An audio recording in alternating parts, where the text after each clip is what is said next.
একদিকে আকাশে যুদ্ধবিমানের গর্জন, সাগরে এয়ারক্রাফট ক্যারিয়ারের মহড়া, আর ঠিক তার মাঝখানেই শত্রুর সাথে হাত মেলাতে যাচ্ছে ইরান। হ্যাঁ দর্শক, আপনারা ঠিকই শুনছেন। দেখুন, গত কয়েক মাস ধরে আমরা দেখছি ইসরায়েল, আমেরিকা আর ইরানের মধ্যে যে কোনো মুহূর্তে একটা ফুল স্কেল ওয়ার বা সর্বাত্মক যুদ্ধ বেঁধে যাওয়ার উপক্রম। সবাই ধরে নিয়েছিল এবার বুঝি আর রক্ষা নেই। কিন্তু জিওপলিটিক্স বা ভূ রাজনীতি এমন একটা দাবা খেলা যেখানে বোর্ডের উপরের চাল দেখে আপনি কখনোই বুঝতে পারবেন না যে টেবিলের নিচে ঠিক কী লেনদেন চলছে। এই চরম উত্তেজনার ভিতর দিয়ে উঠে এসেছে এমন কিছু ব্রেকিং নিউজ যা পুরো বিশ্বের হিসাব নিকাশ পাল্টে দিতে পারে। ভিডিওর শুরুতেই চলুন দেখে নিই আজকের আলোচনার প্রধান 3টি ব্রেকিং খবর, যা এই মুহূর্তে আন্তর্জাতিক মিডিয়ার সবচেয়ে বড় হেডলাইন।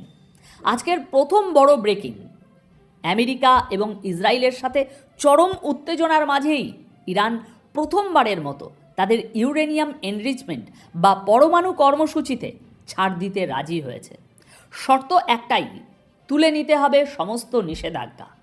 দ্বিতীয় খবর, আগামী বৃহস্পতিবার সুইজারল্যান্ডে জেনেভায় হতে যাচ্ছে আর এক দফা মেগা হাই প্রোফাইল মিটিং, যেখানে মুখোমুখি বসতে পারেন ইরানের পররাষ্ট্রমন্ত্রী এবং ডোনাল্ড ট্রাম্পের বিশেষ দূত। দর্শক, আজ আমরা একদম গভীরে গিয়ে বিশ্লেষণ করব, তাই ভিডিওর শেষ পর্যন্ত আমার সাথে থাকুন। আজ 24শে ফেব্রুয়ারি মঙ্গলবার সকাল 7টায় এই খবর পড়ছি। দেখুন, গত সপ্তাহের ঘটনাগুলো একটু মনে করার চেষ্টা করুন। একের পর এক আলোচনা ব্যর্থ হচ্ছিল। যুদ্ধের মেঘ যখন একদম মাথার উপর, তখন হঠাৎ করেই ইরান তাদের পরমাণু কর্মসূচিতে সুর নরম করার প্রস্তাব নিল। কেন? রিপোর্ট বলছে ইরান আমেরিকার কাছে একটা ক্লিয়ার মেসেজ পাঠিয়েছে, আমরা আমাদের ইউরেনিয়াম এনরিচমেন্টের মাত্রা কমিয়ে আনব, কিন্তু শর্ত হলো আমাদের উপর থেকে সমস্ত অর্থনৈতিক ও বাণিজ্যিক নিষেধাজ্ঞা তুলে নিতে হবে। শুধু তাই নয়, ইউরেনিয়াম ব্যবস্থাপনার যে অধিকার সেটা ইরানকে দিতে হবে। আর ঠিক এখানেই শুরু হচ্ছে আসল খেলা। একটু গভীরভাবে ভাবুন দর্শক, ইউরেনিয়াম এনরিচমেন্ট কমানো মানে কি? ইউরেনিয়াম যখন 90% বেশি এনরিচ করা হয়, তখন সেটা দিয়ে পরমাণু বোমা বানানো সম্ভব। আমেরিকা এবং ইসরায়েলের সবচেয়ে বড় মাথা ব্যথা এটাই যে ইরান যে কোনো মুহূর্তে এই বোমা বানিয়ে ফেলবে। এখন ইরান বলছে, ঠিক আছে, আমরা পরমাণু বোমা বানানোর যে স্বপ্ন বা যে থ্রেশহোল্ড, সেখান থেকে অনেক দূরে সরে আসব, কিন্তু আমাদের অর্থনীতিকে বাঁচতে দিতে হবে। কেন ইরান হঠাৎ এই ছাড় দিচ্ছে? কারণ একদিকে যেমন আমেরিকান হামলার সরাসরি ঝুঁকি তৈরি হয়েছে, অন্যদিকে বছরের পর বছর পশ্চিমা নিষেধাজ্ঞায় ইরানের অর্থনীতি আজ ধুঁকছে। তাই তারা যুদ্ধের ঝুঁকি এড়াতে এই মাস্টার স্ট্রোকটি খেলেছে, আমার যতদূর মনে হচ্ছে। তবে এখানে একটা বড় কিন্তু আছে। ইরানের উচ্চপদস্থ কর্মকর্তারা স্বীকার করেছেন যে দুই দেশের মধ্যে এখনও গভীর মতপার্থক্য রয়ে গেছে। ইরান চাইছে আজ চুক্তিতে সই হলে কাল থেকেই সব নিষেধাজ্ঞা উঠে যাবে, কিন্তু আমেরিকা চাইছে ধাপে ধাপে ইরানের কার্যক্রম মনিটর করে তারপর নিষেধাজ্ঞা শিথিল করতে।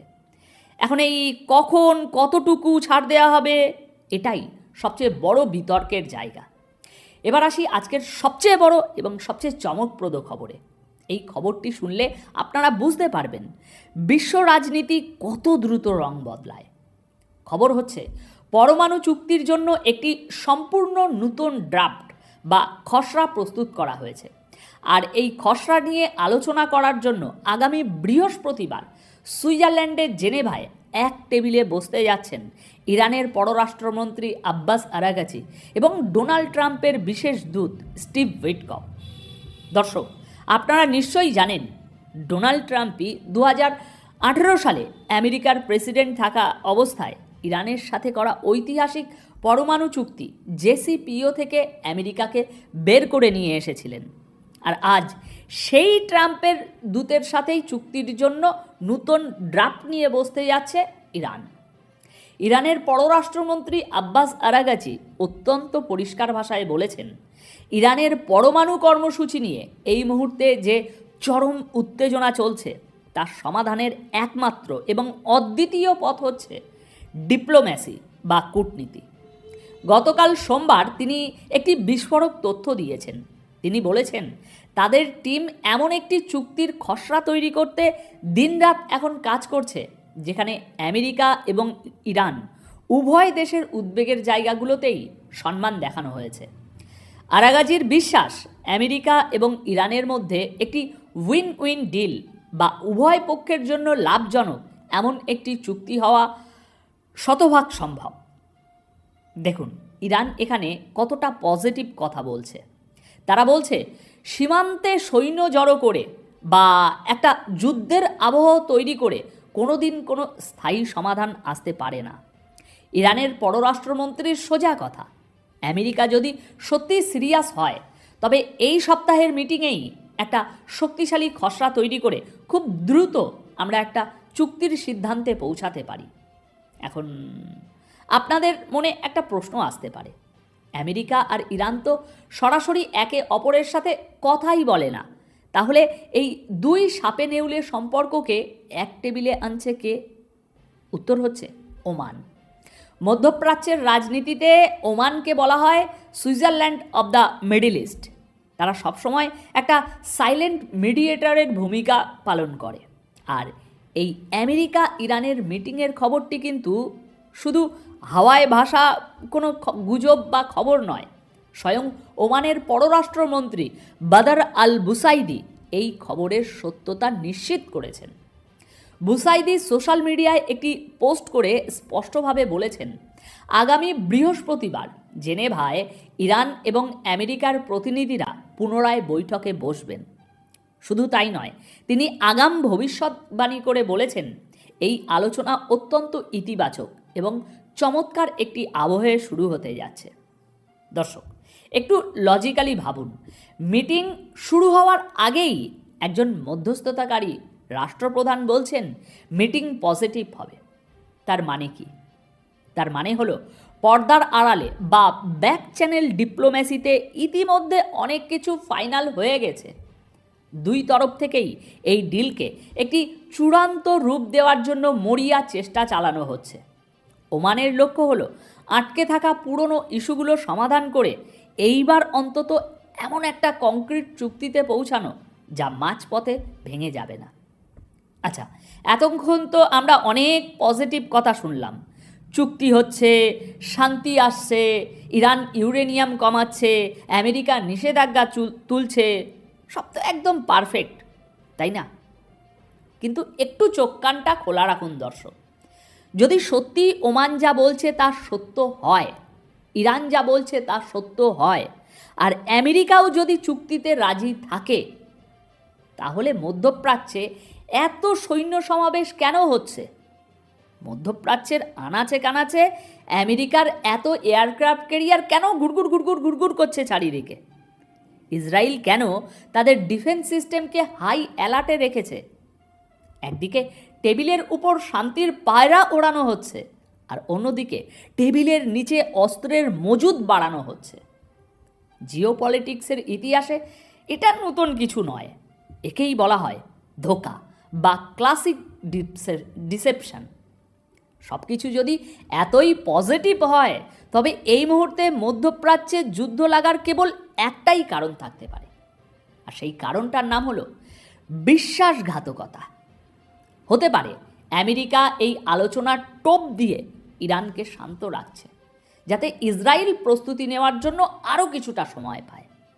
আবার এটাও হতে পারে ইরান এই আলোচনার নাটক করে আমেরিকার ফোকাস সরিয়ে রাখছে এবং ভেতরে ভেতরে তাদের ইউরেনিয়াম এনরিচমেন্টের কাজ ঠিকই চালিয়ে যাচ্ছে, যাতে এক রাতের নোটিশে তারা পরমাণু বোমা তৈরি করে বিশ্বকে চমকে দিতে পারে।